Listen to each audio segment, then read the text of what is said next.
എന്റെ ക്ലാസ്സിൽ 60ഓളം കുട്ടികളാണുള്ളത്. ഒരുപാട് രാജ്യക്കാരുണ്ട്, ജസായിരികളുണ്ട്, യമനികളുണ്ട്, സൗദികളുണ്ട്, ഒരുപാട് നാട്ടുകാരുണ്ട്. ഇന്ത്യക്കാരനായി ഞാൻ മാത്രമേ ഉള്ളൂ. സാലിം തുർക്കി ഹഫിദുള്ള ഞാൻ ഇന്ത്യക്കാരനാണെന്ന് പറഞ്ഞപ്പോ എന്താ പറഞ്ഞാലോ, ഉമർ ഇവിടുന്ന് ദീന നന്നായി പഠിക്കണം.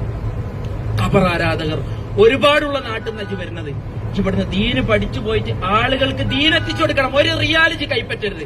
നല്ല സുഖമാണ്. നാട്ടിൽ 7 കൊല്ലം കിതാബ് ഓതി, ഇവിടുന്ന് 10 കൊല്ലം കിതാബ് ഓതി, 17 കൊല്ലം കിതാബ് ഓതി നാട്ടിൽ എത്തിയാൽ നല്ല ഹോജയായി നല്ല ആളായിട്ടൊക്കെ എനിക്ക് അവിടെ നടന്ന് ഒരു ഷാളിട്ട് നടന്നാൽ ഒരുപാട് പൈസ ഉണ്ടാക്കാം. പക്ഷെ ഉസ്താദ്മാര് പറയും ഒരു റിയാല് പോലും ഉമർ അങ്ങനെ സമ്പാദിക്കരുത്. ഇത് അള്ളാഹുവിനോടുള്ള ഉത്തരവാദിത്വമാണ്. അതുകൊണ്ടാണ് ഞാനിത് പറഞ്ഞത്. ഞാൻ പറഞ്ഞില്ലേ, കണ്ടുകൊണ്ട് വായിച്ച സത്യം നബി സല്ലല്ലാഹു അലൈഹി വസല്ലം പറഞ്ഞു, മൻ തഅല്ലഖ തമീമതൻ ഫഖദ് അശ്റക, ആരെങ്കിലും ഏലസ് കെട്ടിയാൽ അവൻ ശിർക്ക് ചെയ്തു എന്ന ഹദീസ് ഞാൻ പഠിച്ചിട്ട് അത് ഞാൻ നിങ്ങളോട് പറഞ്ഞിട്ടില്ല എന്നുണ്ടെങ്കിൽ ഞാൻ കുറ്റക്കാരനാകും. ഇമ്രാൻ ഇബ്നു ഹുസൈൻ റളിയല്ലാഹു അൻഹു ഒരു രോഗം വന്നപ്പോ ഒരു കെട്ട് കെട്ടി. നബി സല്ലല്ലാഹു അലൈഹി വസല്ലം ചോദിച്ചു, എന്തിനാ ഈ കെട്ട് കെട്ടിയത്? മിനൽ വാഹിൻ, എനിക്ക് അസുഖം ഉണ്ടായിട്ടാണ് റസൂലേ എന്ന് പറഞ്ഞു. നബി സല്ലല്ലാഹു അലൈഹി വസല്ലം എന്താ പറഞ്ഞത്? ഇൻസിഅഹാ, നീ ഊരി വലിച്ചെറിയണത്. ഫഇന്നഹാ ലാ തസീദുക ഇല്ലാ വഹന, നിനക്കത് അസുഖമല്ലാതെ മറ്റൊന്നും വർദ്ധിപ്പിക്കൂല, ഒന്നും ചെയ്യാൻ പാടില്ല എന്ന് നബി സല്ലല്ലാഹു അലൈഹി വസല്ലം പഠിപ്പിച്ചു. അത് എനിക്ക് നിങ്ങളോട് പറയൽ എന്റെ ഉത്തരവാദിത്തമാണ്. നബി സല്ലല്ലാഹു അലൈഹി വസല്ലം ഇബ്നു അബ്ബാസ് ഹിബ്റു ഹാദിഹിൽ ഉമ്മ എന്നറിയപ്പെടുന്ന പണ്ഡിതനാരാ? ഹിബ്റു ഹാദിഹിൽ ഉമ്മ, ഈ ഉമ്മത്തിലെ പണ്ഡിതൻ എന്നറിയപ്പെട്ട പണ്ഡിതനാരാ? ഉത്തരം പറഞ്ഞ ആൾക്ക് ഒരു മുസ്ഹഫ് തരാം. ഇബ്നു അബ്ബാസ് റളിയല്ലാഹു അൻഹു ചെറിയ കുട്ടിയാണ്, അദ്ദേഹത്തിന് കൊടുക്കണം കേട്ടോ. ചെറിയ കുട്ടിയാണ്. കുട്ടിയെ എടുത്തിട്ട് നബി സല്ലല്ലാഹു അലൈഹി വസല്ലം വിളിച്ചു. ഒരു കുട്ടിനോട് പറഞ്ഞു, ഇദാ സഅൽത ഫസ്അലില്ലാഹ്, പൊന്നു മോനെ ചോദിക്കുകയാണെങ്കിൽ അള്ളാഹിനോട് മാത്രം ചോദിക്കണം കേട്ടോ.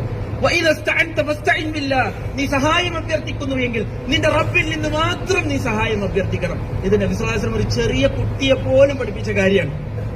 ഇത് ഞാനിങ്ങനെ പറയുമ്പോൾ പലപ്പോഴും പല ആളുകൾക്കും ആശങ്ക ഉണ്ടാകും, ഇവരിപ്പോ എന്താ ഇങ്ങനെ പറയണേ, ഹറമിലെ ഉസ്താദുമാർ ഇതാണ് പഠിപ്പിക്കുന്നത്, നാട്ടിൽ ഞങ്ങൾ വേറെയാണ് കേൾക്കുന്നത്, എന്താണ് ഇതിനൊരു പരിഹാരം? ഒരാൾ ചോദിച്ചത് അതാണ്. നിങ്ങൾ കുറച്ച് ആൾക്കാർ ഇങ്ങനെ പറയാം, വേറെ കുറച്ച് ആൾക്കാർ അങ്ങനെ പറയാം. ഇതിപ്പോ ഞങ്ങൾ നാടന്മാർ തൊക്കപ്പാടെ ഇടയിൽ കിടന്ന് കുടുങ്ങിയെന്ന് പറഞ്ഞു. 2 പ്രതിവിധികൾ ഞാൻ എന്റെ ഒപ്പമാരോടും ഉമ്മമാരോടും പറഞ്ഞത്. 2 കാര്യങ്ങൾ എല്ലാവർക്കും ചെയ്യാൻ പറ്റുന്ന 2 കാര്യങ്ങൾ. ഒന്നാമത്തെ കാര്യം, നിങ്ങളെ അൽ ഹാജ് വൽ ഉംറു വഖ്തുല്ലാ, ഹജ്ജ് ചെയ്യാൻ വന്ന ഒരാൾ, ഉംറയ്ക്ക് വേണ്ടി വന്ന ഒരാൾ, അവർ അള്ളാഹുവിന്റെ ദൗത്യവാഹകരാണ്. ഇൻസാലൂഹു, അവരെങ്ങാനും അള്ളാഹിനോട് ചോദിച്ചാൽ അള്ളാഹു ഉത്തരം കൊടുക്കുമെന്നത് അള്ളാഹിന്റെ വാഗ്ദാനാണ്.